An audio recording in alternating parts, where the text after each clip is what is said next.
Hello student, welcome to my YouTube channel Rohit academy. Student, आज हम इस वीडियो में आप लोगों को बताएंगे कक्षा 12 का ये आप लोगों का सब्जेक्ट है, यानी कि आप लोगों का विषय है सामान्य हिंदी है, यानी कि जनरल हिंदी है।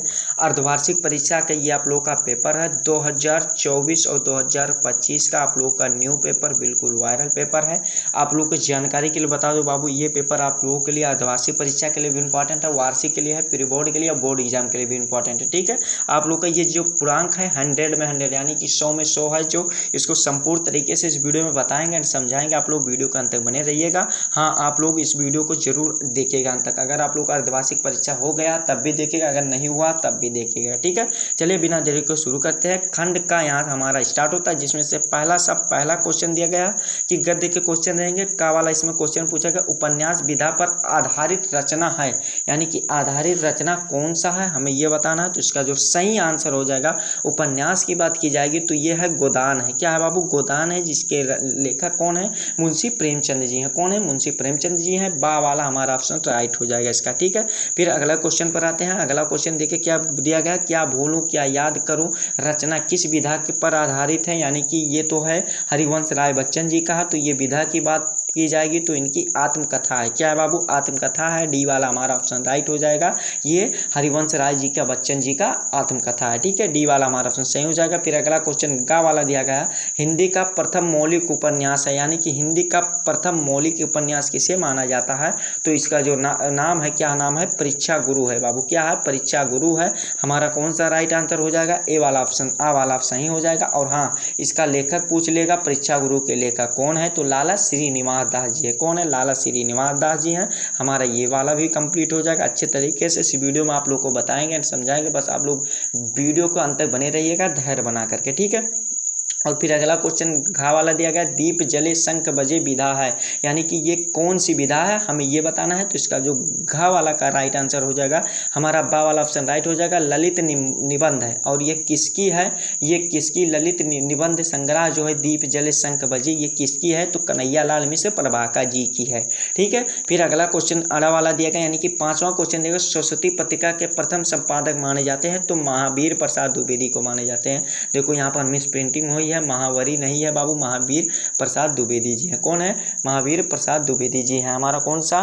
ये आ वाला ऑप्शन सही हो जाएगा इसका। ठीक है, फिर अगले क्वेश्चन पर आते हैं। दूसरा का वाला क्वेश्चन दिया गया, यानी कि ये पद के क्वेश्चन रहेंगे, यानी कि काव्य के रहेंगे। का वाला इसमें क्वेश्चन दिया गया, ज्ञानाश्रयी शाखा से संबंधित कवि नहीं है। देखो आप लोग को बता दे रहे हैं, ज्ञानाश्रयी शाखा के अंतर्गत कौन कौन से कवि आते हैं, उनका नाम इस प्रकार है। क्या है कि कबीरदास जी हैं, रैदास हैं, नानक जी हैं, सुंदरदास जी हैं और मलुक दास जी हैं, इत्यादि हैं। तो इसमें देखो कबीरदास का आया है, नानक का आया, रैदास का आया, इत्यादि का आया है, और जो इनका है कुतुम्बन और जैसी का नहीं है, यानी कि हमारा डी वाला ऑप्शन यही राइट हो जाएगा। ठीक है, डी वाला ऑप्शन हमारा सही हो जाएगा। ये जो है ज्ञानाश्रयी शाखा के कवि नहीं माने जाते हैं।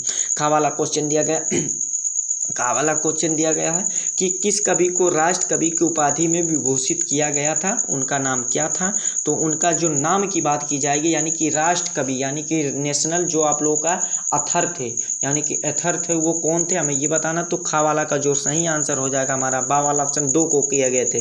कौन कौन को? मैथिली शरण गुप्त को और रामधारी सिंह दिनकर को। तो हमारा ऑप्शन में रामधारी सिंह दिनकर जी नहीं दिए गए हैं, तो यही हमारा मैथिली शरण गुप्त जी राइट हो जाएंगे। ठीक है, ये राष्ट्र कवि के उसे विभूषित किया गया था। और गा वाला क्वेश्चन दिया गया कि प्रयोगवादी काव्य धारा के जनक हैं, यानी कि प्रयोगवादी काव्य धारा के जनक कौन है हमें ये बताना है। तो गा वाला का जो सही आंसर हो जाएगा, ये अज्ञेय है। कौन है? अज्ञेय है। इनका पूरा नाम क्या है? सच्चिदानंद हीरानंद वत्स्यायन और अज्ञेय है। ठीक है, हमारा आ वाला ऑप्शन सही हो जाएगा। फिर अगला क्वेश्चन घा वाला दिया गया है कि रामधारी सिंह दिनकर को ज्ञानपीठ का पुरस्कार मिला था, यानी कि किस पर मिला था। तो उर्वशी की रचना पर मिला था। किस पर मिला था? उर्वशी पर मिला था। सा वाला हमारा ऑप्शन सही हो जाएगा इसका। फिर अगला क्वेश्चन दिया गया अड़ा वाला कि कितनी नावों में कितनी बार कीर्ति है, यानी कि कीर्ति है ये किसकी रचना है हमें ये बताना है। ये किसकी रचना है? कि हमें ये बताना है इसमें। तो इसका जो अड़ा का राइट आंसर हो जाएगा ये बाबू अज्ञे की है। किसकी है, देखो इनका पूरा नाम यहाँ पर दिया गया है आप लोगों के सामने, सच्चिदानंद हीरानंद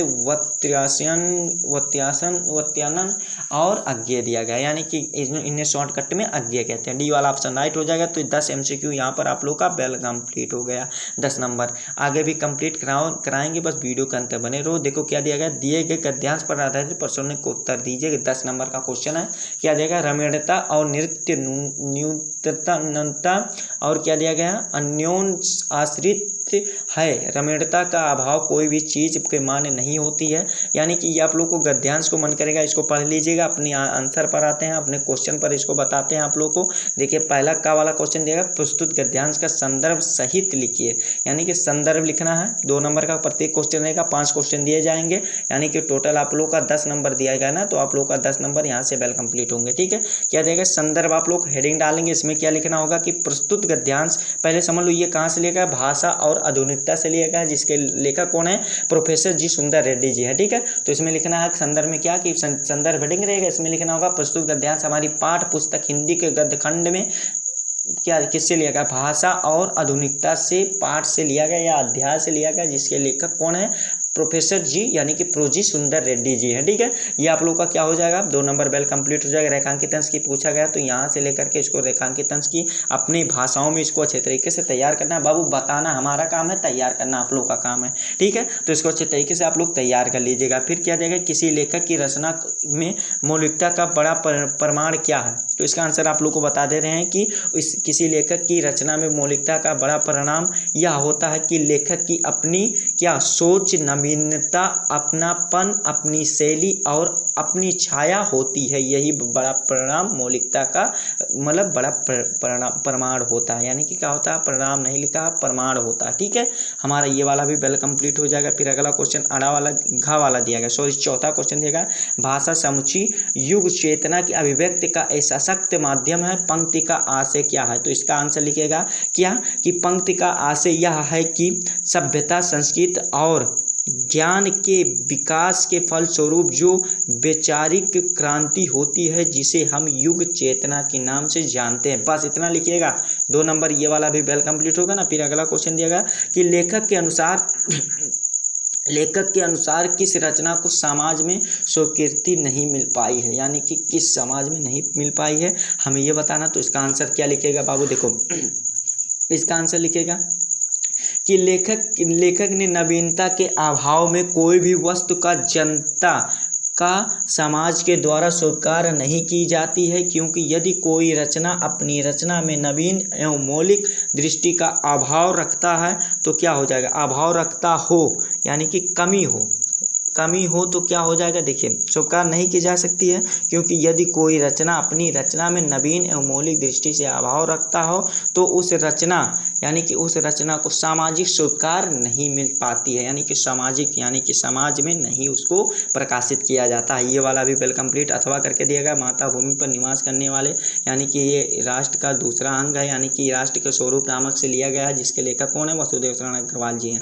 ये अथवा करके आप लोग के लिए अथवा करके ऑफर के तौर पर दिया जाएगा, तो इसको ऑप्शन में आप लोगों को दिया जाएगा, तो किसी को अच्छे तरीके से तैयार करके 10 नंबर कंप्लीट कर सकते हैं। ठीक है, ये क्या दिया गया, इसमें पहला क्वेश्चन है गद्यांश के पाठ और लेखक का नाम, तो पाठ का नाम है वो राष्ट्र का स्वरूप है और लेखक की बात की जाएगा तो डॉक्टर वसुदेव शरण अग्रवाल जी है। 2 नंबर ये हो जाएगा। रेखांकित अंश की व्याख्या आप लोग अच्छे तरीके से तैयार कर लीजिएगा। फिर इसमें क्या दिया गया, देखिए क्या दिया गया, क्या कि पृथ्वी और माता भूमि को संज्ञा किस कारण प्राप्त की गई है, तो पृथ्वी और माता भूमि की संज्ञा किस कारण, जन के कारण प्राप्त की गई, यानी कि लोगों के कारण, मनुष्य के कारण प्राप्त की गई। ये वाला 2 नंबर कंप्लीट हो जाएगा। अड़ा वाला क्वेश्चन दिया गया कि उपयुक्त गद्यांश में राष्ट्र के किस तत्व के संबंध में लेखक ने अपने विचार को व्यक्त किए हैं, तो इसका जो सही आंसर हो जाएगा सभ्यता और संस्कृति के संबंध में अपने विचार को प्रकट किए हैं, व्यक्त किए हैं। ठीक है, ये वाला कंप्लीट हो जाएगा। फिर अगला क्वेश्चन दिया गया, राष्ट्र के स्वरूप का निर्माण किन 2 तत्वों के विद्यमान के स्थिति के संभव हो पाया, तो 2 तत्वों का जो नाम है पृथ्वी और जन, कोष्टक में मनुष्य, जन का मतलब क्या होता है, मनुष्य यानी कि लोग होता है। ये वाला आप लोग का 10 नंबर वेल कंप्लीट हो जाएगा। कब, जब 2 नंबर आप लोग रेखांकित अंश की व्याख्या लिख करके कंप्लीट करेंगे तब। ठीक है, 8 नंबर इसमें बता दिए। ठीक है, ये वाला भी वेल कंप्लीट हो जाएगा ना। ठीक, अगले क्वेश्चन पर आते हैं। अथवा वाला करके दिया गया पद्यांश पर आधारित प्रश्नों के उत्तर दीजिए। क्या दिया गया, या देखिए क्या दिया गया, यह सच है तो अब लौट चलो तुम घर को। चौक सब सुनकर अटल कैकेयी स्वर को। सबके रानी की और अचानक देखा। विद्युत तुरस वृत्ता यथा विधुरेखा। बेटी थी अचल तराप आशंक्य तरंगा। वहीं सिंही अब हाहा गोमुखी गंगा। हाँ जानकर मैंने भरत को जाना। सब सुन ले तुम स्वयं अभी यह माना। यानी कि ये पद्यांश दिया गया है। पद्यांश की रचना और रचनाकार का नाम लिखना है। तो रचना की बात की जाएगी तो इसका नाम है के अनुपात है। और कवि की बात की जाएगी यानी कि रचनाकार की बात की जाएगी तो उनका नाम मैथिली शरण गुप्त जी है। रेखांकित अंश की व्याख्या आप लोग अपने अनुसार इसको अच्छे तरीके से तैयार कर लीजिएगा। ठीक है। क्या अगला क्वेश्चन दिएगा, राम की उस रात्रिकालीन सभा में सभी क्या सुनकर चौंक पड़े। यानी कि क्या सोचकर चौंक पड़े, हमें ये बताना। तो इसको अच्छे तरीके से तैयार कर लीजिएगा। यानी कि ये सभी क्वेश्चन को अच्छे तरीके से तैयार करना। अथवा करके भी दिया गया। जाते जाते अगर पथ पर, यानी कि ये वाला दिया गया तो इसको अच्छे तरीके से, राधा वाला है तो इसको आप अच्छे तरीके से बाबू तैयार कर लीजिए। स्क्रीन पर आप लोग को दिखा दे रहे हैं इसको। अब देखिए यहाँ पर एक क्वेश्चन दिया गया, गत यानी कि गात शब्द का अर्थ लिखो। यानी कि गात शब्द का देखो कितना अर्थ होता है बाबू। देखो गात का मतलब होता है शरीर होता है। क्या होता है यहाँ पर देखो आप लोगों का, यहाँ ये जो लिया गया है पथ वाला जो लिया गया, ये कहाँ से लिया गया। यहाँ पर पूछा गया ना कि पाठ का पद्यांश का शीर्षक और कवि का नाम। तो शीर्षक का जो नाम है पवन दूत का है और जो कवि का नाम है क्या है, हरिओद जी है। तो ये वाला कंप्लीट हो जाएगा। और यहाँ पर देखो क्या क्या, गात शब्द का अर्थ लिखना है। यानी कि गात का जो अर्थ होता है शरीर होता, अंग होता है, लज्जा का अंग होता है, गुप्त अंग होता, स्तन होता, कुछ होता है, गर्भ होता, इत्यादि होते हैं। ये वाला कंप्लीट हो जाएगा। फिर पांचवें क्वेश्चन पर आते हैं, निम्नलिखित में से किसी एक लेखक का साहित्य परिचय देते हैं, उनकी प्रमुख रचनाओं का वर्णन कीजिए। प्रोफेसर जी सुंदर रेड्डी जी हैं, कन्हैयालाल मिश्र प्रभाकर जी हैं, आचार्य हजारी प्रसाद जी हैं। 5 नंबर कंप्लीट हो जाएगा। आप लोग भी इसको अच्छे तरीके से तैयार कर लीजिएगा। ठीक है। खा वाला क्वेश्चन दिया गया, निम्नलिखित में से कवि का साहित्य परिचय, उनकी प्रमुख रचनाओं को कीजिए। महादेवी वर्मा जी है, जयशंकर प्रसाद जी, मैथिली शरण गुप्त जी। तो इनको भी अच्छे तरीके से बबू तैयार कर लेना है।